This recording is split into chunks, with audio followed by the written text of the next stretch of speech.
It is at 4:02. I'm calling this meeting to order. The first order of business is an approval of the meeting minutes from our previous meeting, 5/23. Do I have a motion? Great, Steve, thank you. And a second? Thank you, Kathy. Any discussion, any edits, any concerns? Very good. All those in favor, please say aye or raise your hand. And any opposed and abstentions? Terrific. The motion passes. And now is the opportunity for public input. Seeing no members of the public here. Anybody have a public member in their Zoom room?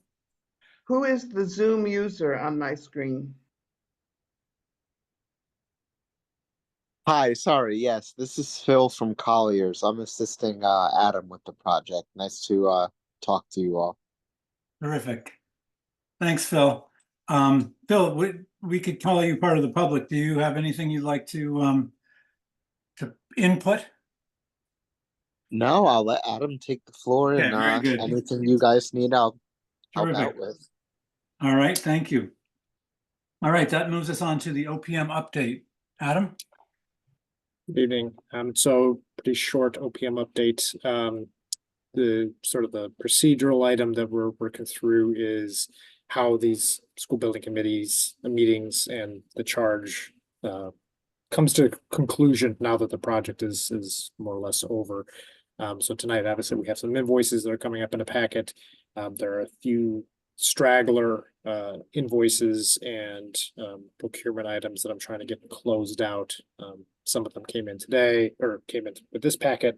There are a few more that have been promised, and I've been working with the town on some of the initial closeout items in terms of closing out purchase orders that don't need to persist into the new fiscal year, as well as also just where we're defining the demarcation point between school project invoices versus like the summer work that we're going forward with the basin and the playground. To that point on those two items, I just for reference included the latest and greatest set of drawings for both the retention basin and the playground in the packets. No action item necessarily for anyone here. The playground is getting input from facilities and from Peter and school administration with regard to surface coloring, and obviously there's the general understanding that needs to be gained in terms of what the extent of the playground surfacing scope is and its timing in relation to some of the shades that are getting installed, as well as there's the potential for another piece of equipment. So on the playground side of things, that's where that stands. And then on the basin, we just, I think, maybe a half hour ago or something, got some additional follow-up comments from Derek Delay, the town engineering, with regard to that design. So once those are resolved, we're looking forward to getting a contractor on board to effect the work in the basin.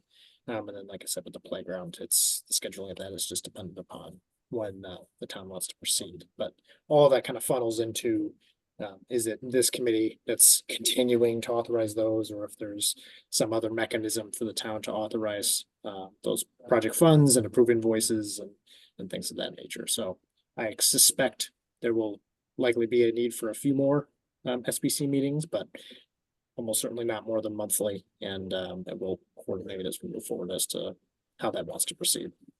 And just real quick on that front, wanted to let folks know we have asked, or I've asked our town attorney to weigh in with an opinion on when exactly or where exactly this line of demarcation exists.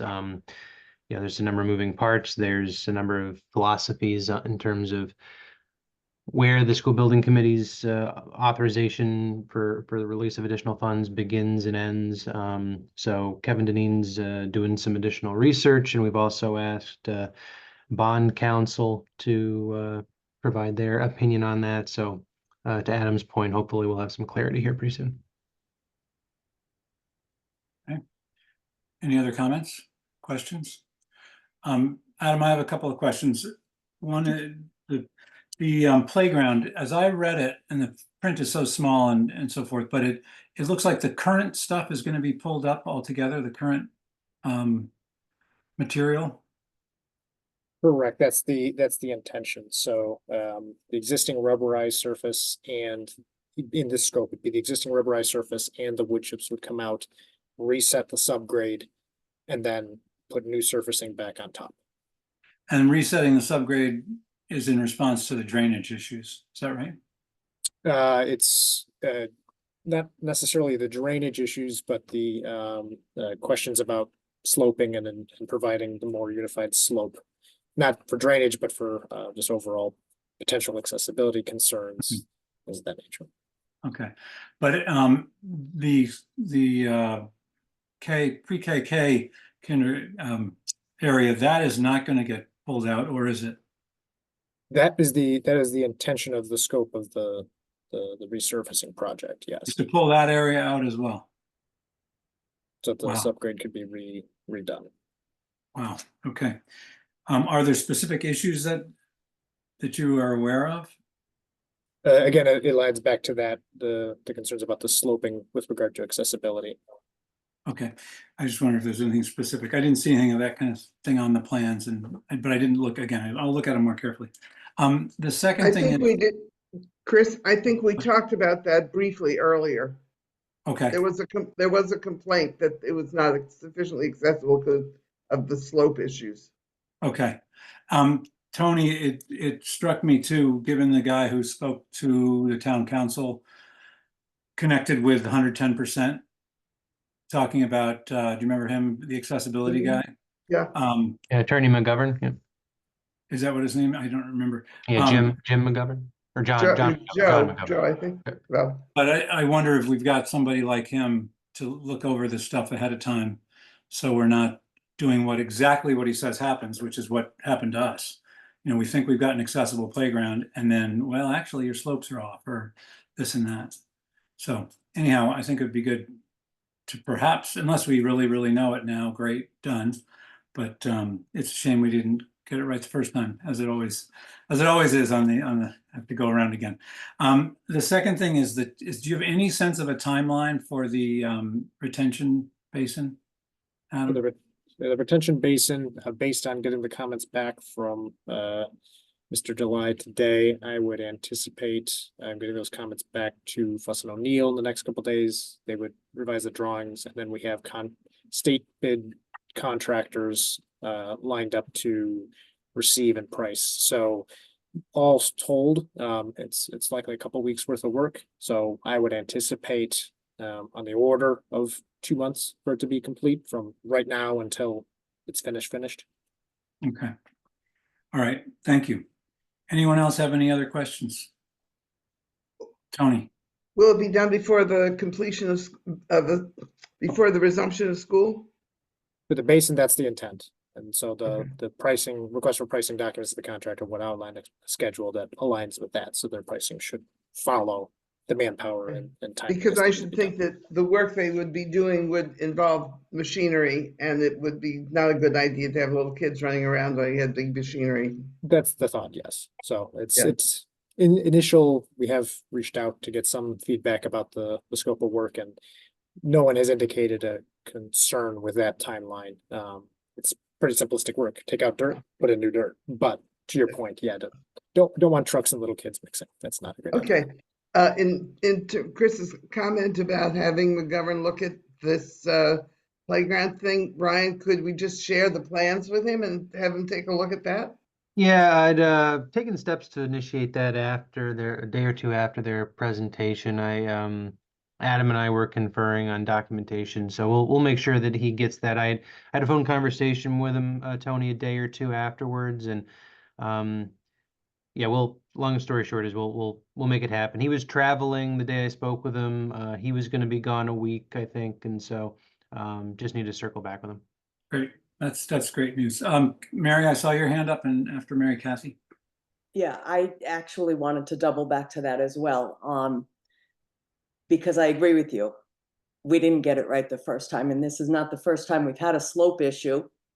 If memory serves, that ramp going down by the gym door was also not graded correctly. So it does beg the question, why is whoever is making this happen unaware of the guidelines that are in place for ADA accommodations and overall safety. You know, if we've got somebody who can look at it, let's not keep getting fooled once and twice by this same issue. Thank you, Mary. Cassie? Just confirming, both these projects are our responsibility financially, correct? The towns? Yes, And we're using, to follow up on that, we're using school money, though. It's coming out of that school. Yeah, it's all part of the same Budget. project. Okay, good. Speaking of the same project and other things that we can't seem to make happen, at least this doesn't get it right the first time. This is just like get it right. The water treatment system, is there any new news on that, Ryan or Adam? Health Department The wise? new news is, State Health Department. yeah, we, after many rounds of back and forth between Weston and Sampson, the engineering firm that was hired to do the design, and Connecticut Water, who's the certified operator that'll operate it, and State Department of Public Health. I believe late in the day, Monday or Tuesday morning, one of the two this week, all of the finalized documentation was submitted to the state.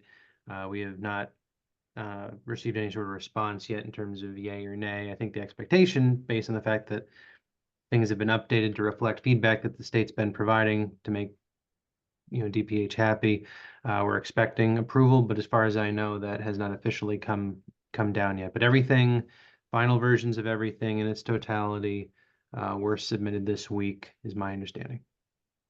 Wow. to that Um, point, one of those folks that I mentioned, coordinating with about invoicing and things is the CT Water Weston Sampson combo.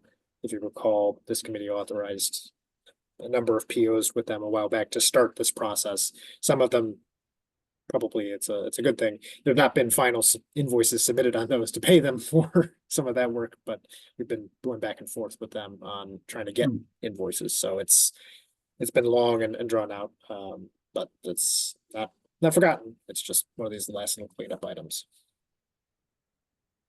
Okay. These things frustrate me because it doesn't seem like they're new issues. I don't mean necessarily for us. I mean, just same as with the this closeout question. It's as if it's never been done by anybody else before. There's no process. There's no sort of check off these items and then close out the job. So a traditional project would have a more traditional closeout procedure with, you have your punch list, you go through it, the architect certifies that the job ends. This had a prolonged settlement discussion with Okay. Newfield that is very different than traditional. Okay. And the water thing, Ryan, for the first time there, you made me feel like we hadn't been getting them a complete application. My impression has been that we've been waiting on them meaning DPH.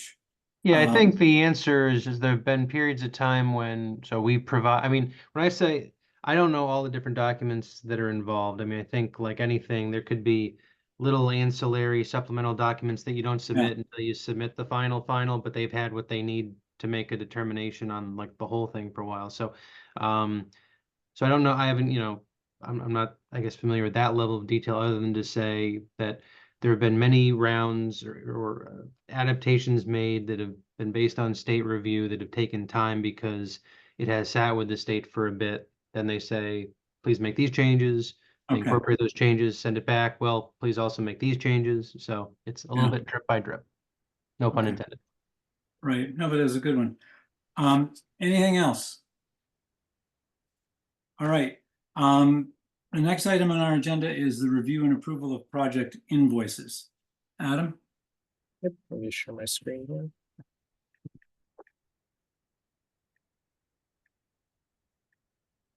So the package tonight includes a number of final payments and some traditional monthly payments. So the Collier's monthly bill, Conwed, this is the final payment for the acoustic panel testing that was done a number of months ago.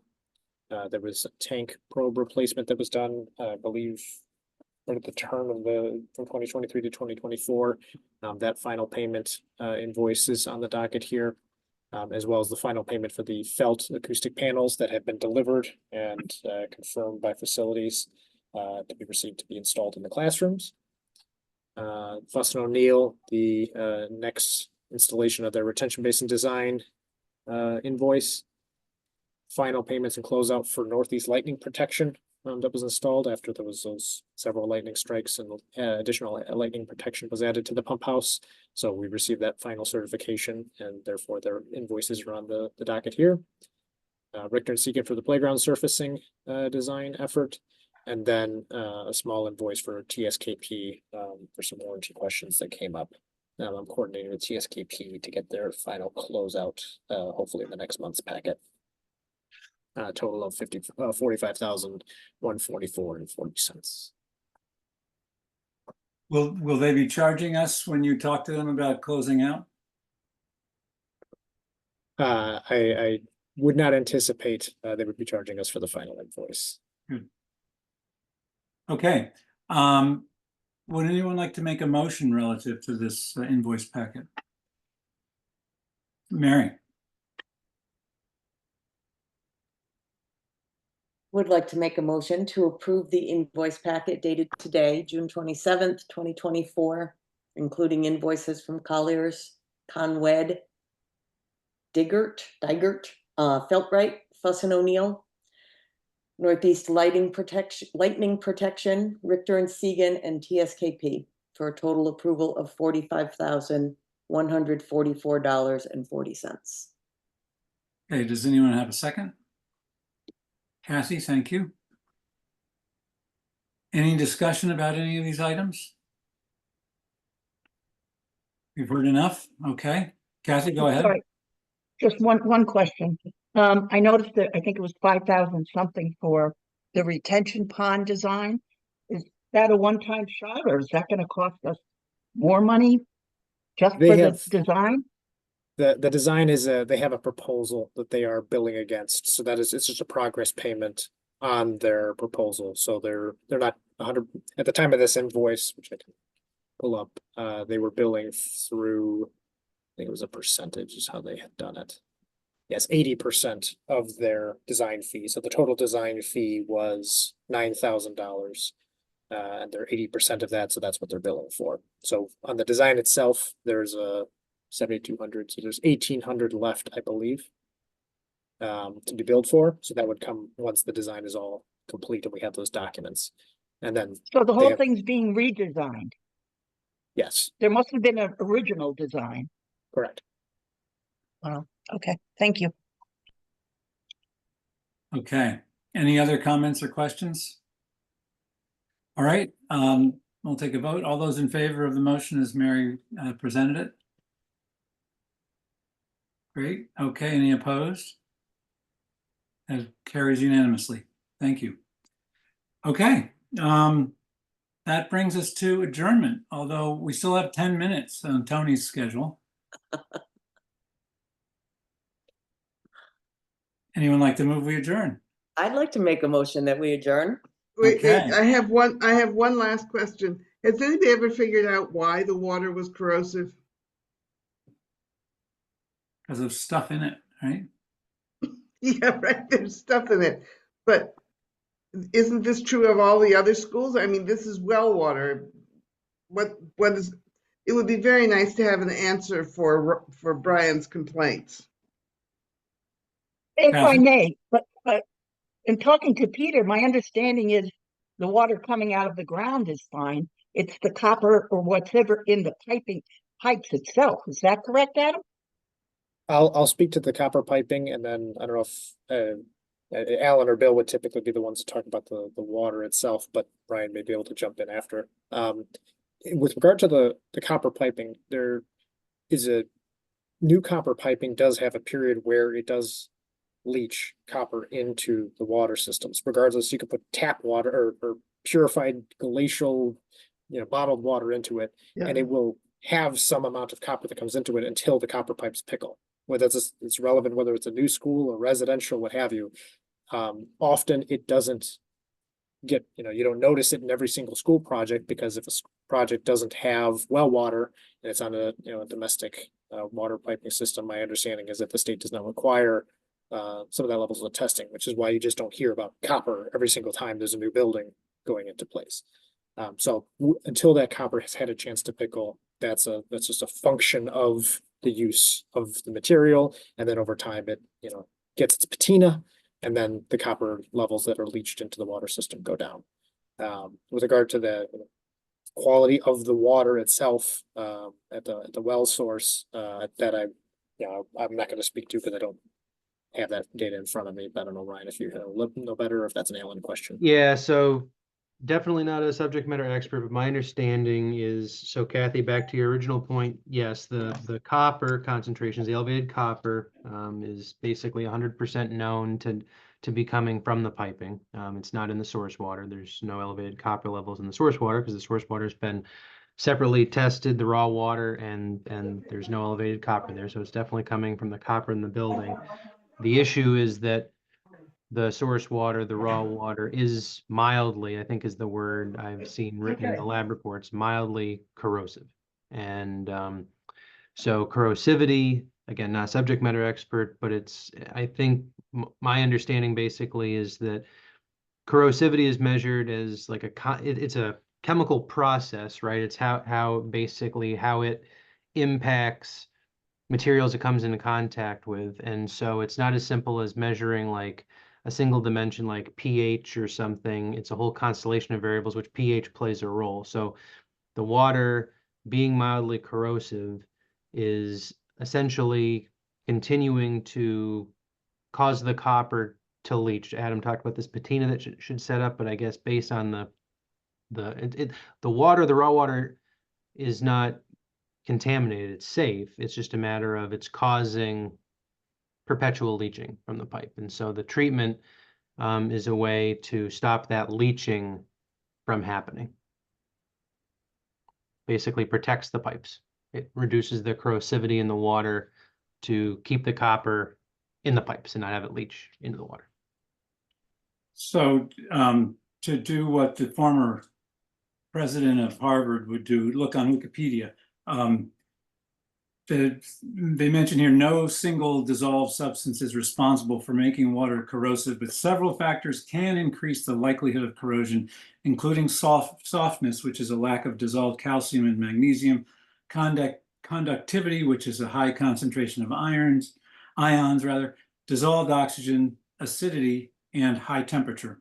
So those are some possibilities. Yeah, five, and they've been explained. Those are, I think you just rattled off like 5 things. That it's 5 or 6 things that are kind of the leading contenders, I guess, to driving the corrosivity of the water. And you said acidity, but that's pH. So yeah. Right. So So- based on what Adam said, should we have anticipated this? Was it obvious that this was going to happen? My understanding is the original well, whatever they call it, the well completion report or something, the testing of the water that was done essentially when the well first went in, two wells first went in, was not as corrosive, or maybe not at all corrosive. I guess didn't have quite the same chemistry that we're seeing now, and I couldn't necessarily go much further than what I'm about to say, but it's been said to me that that's not that uncommon, that some deviation basically in the first, say, year of production can happen. And so I guess essentially what we're seeing in terms of it's still mildly corrosive in terms of seeing the corrosivity now that we didn't see when the wells were originally commissioned. Like that's not entirely unusual. It's unfortunate for us. Yeah. But I guess but to answer your question, Mary, based on like the initial sampling that was done when the wells were drilled, I guess they would not have predicted at that time this problem. Maybe they should have predicted that something could change to cause the problem, but they didn't. And from a project planning perspective, obviously we're looking ahead to risks and what exposures there might be. So the topic was broached, like Ryan alluded to, in terms of it wasn't anticipated. The topic was broached as a new building with copper pipes using well. This is something that happens. Sometimes the testing comes in where it is low enough that you needn't do any sort of remediation. But when it does, in talking with Alan and Bill, and I was listening in on some of the conversations, the overall prevailing notion is the state tells you what to do. So you don't just design a system, put it in, and then hope for the best. If you have an issue, the state mandates what are the appropriate steps to take, not just what, whatever the end user thinks is best. There wants to be a communicative process and ensuring that everyone's on the same page in terms of how to remediate the issue. So there's sort of two factors there. Is it even actually going to be a problem based on the real results? And then if it is, what does the regulatory process suggest needs to be installed?